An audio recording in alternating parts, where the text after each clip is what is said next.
La vidéo d'aujourd'hui concerne le pendule élastique étude énergétique. Alors bien sûr, plus tard, on va étudier les autres pendules du côté énergétique.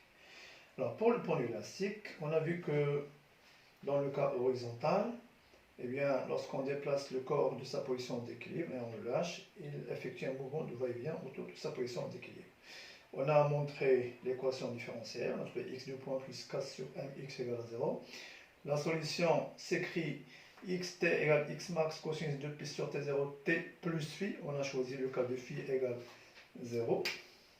Donc si on prend phi égale à 0, et la dérivée de x, c'est la vitesse, v égale x point égale moins 2 pi sur t0 t, x max sinus 2 pi sur t0 t. Bon, alors, au cours des oscillations, bien sûr, il y a plein de grandeurs qui varient. Il y a x qui varie, il y a la vitesse, il y a l'accélération, il y a fx qui est égal à moins kx. Il y a également l'énergie cinétique, l'énergie potentielle. Donc on va exprimer ces grandeurs énergétiques. Pour l'énergie potentielle, on a vu dans le cours, c'est égal, donc EP, c'est 1 demi, donc 1 demi, K, x carré plus une constante. On va supposer la constante nulle, c'est-à-dire on va supposer l'état de référence EP égale à 0 lorsque le corps est en haut. Donc C est nul. Si je rentre, bon l'expression 1 demi kx carré, c'est une fonction de x. Et cette fonction, comme vous pouvez le constater, en x carré, c'est ax carré, c'est une parabole.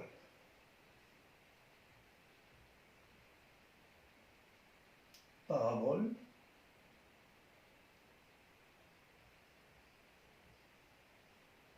tournée vers les y positifs, c'est-à-dire vers le haut, parce que 1 demi-k est un coefficient positif. Bien, on peut la représenter par la courbe verte. Ici, EP, c'est la courbe verte. Pour l'énergie mécanique, on a vu que c'est une constante qui est égale à 1 demi k x max au carré. C'est une constante en absence de frottement. Eh bien, c'est une droite. Cette droite, il est représentée ici en bleu. Pour l'énergie cinétique, c'est la différence énergie mécanique moins énergie potentielle. Parce que l'énergie mécanique, c'est la somme des deux.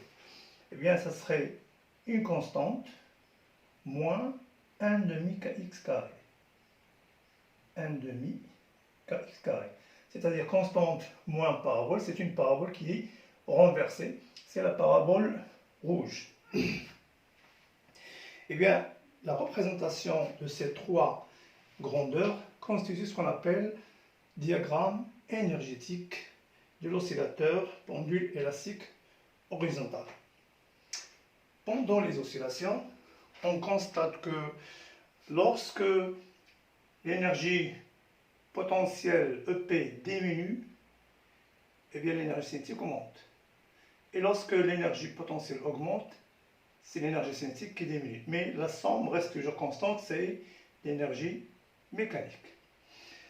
Alors, lorsque l'oscillateur oscille entre deux positions extrémales, moins x max et plus x max, bien, les deux énergies varient en sens inverse. Et en absence de frottement, la somme est toujours constante, c'est l'énergie mécanique.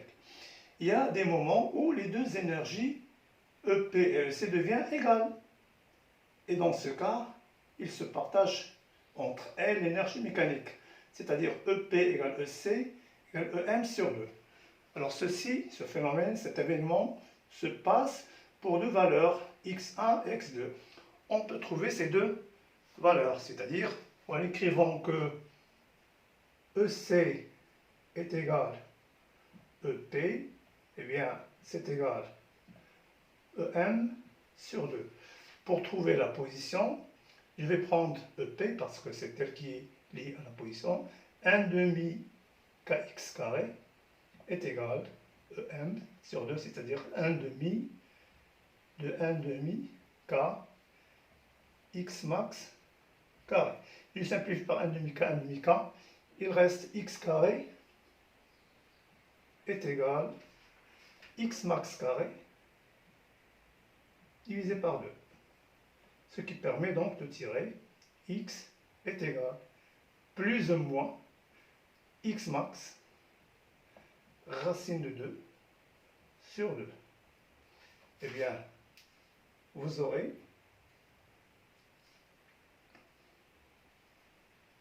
la valeur positive, c'est x1.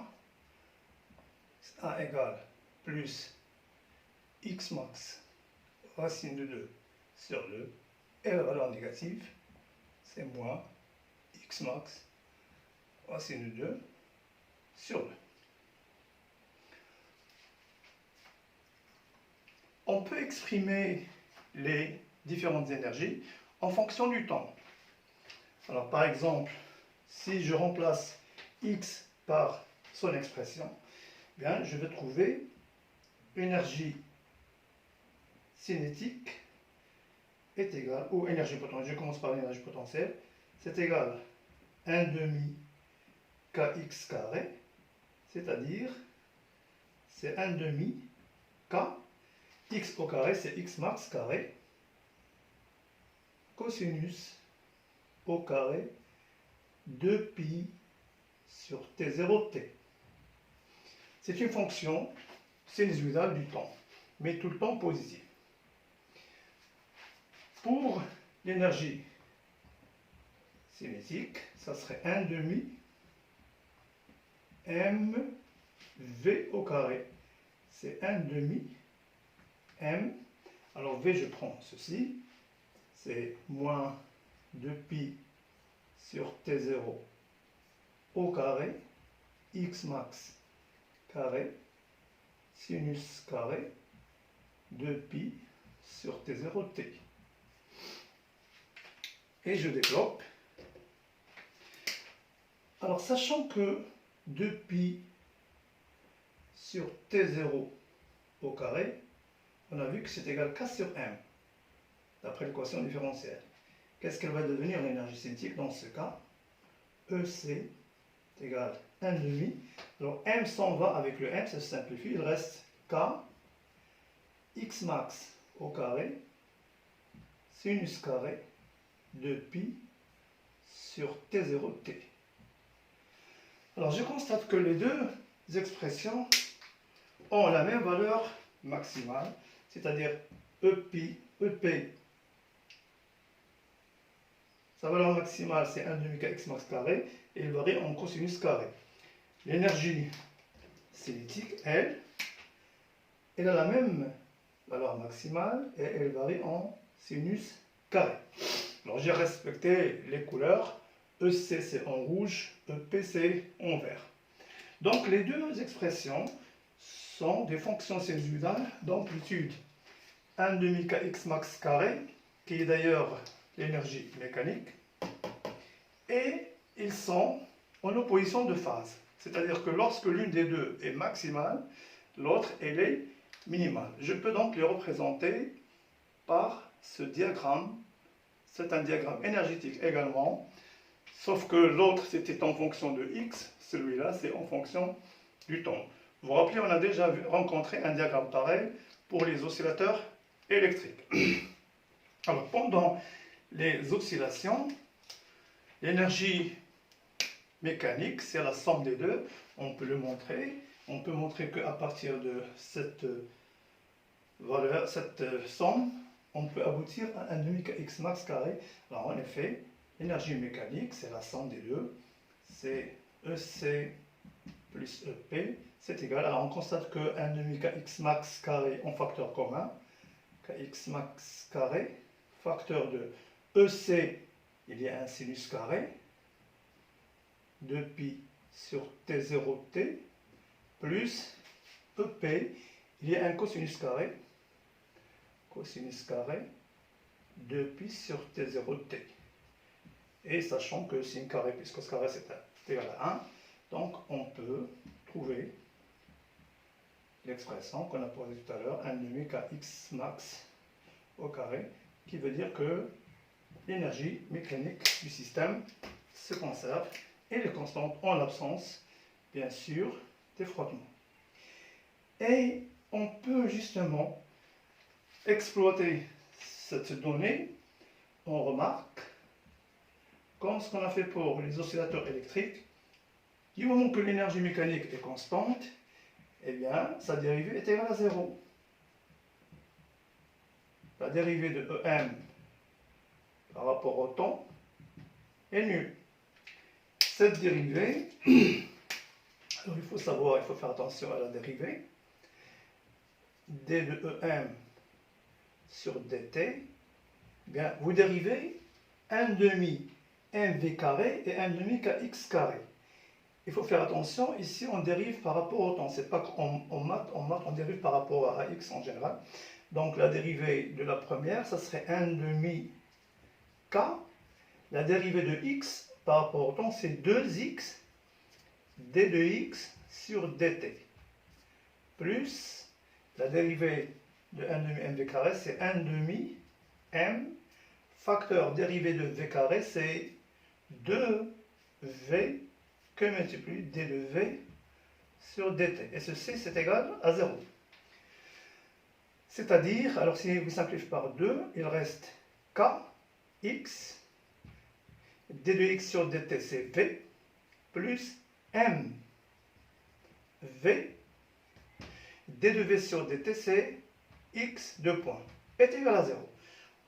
On factorise par v, kx plus mx de points, c'est égal à 0. Eh bien, v est non nul, v est différent de 0. On retrouve par une étude énergétique l'équation différentielle x de points plus k divisé par m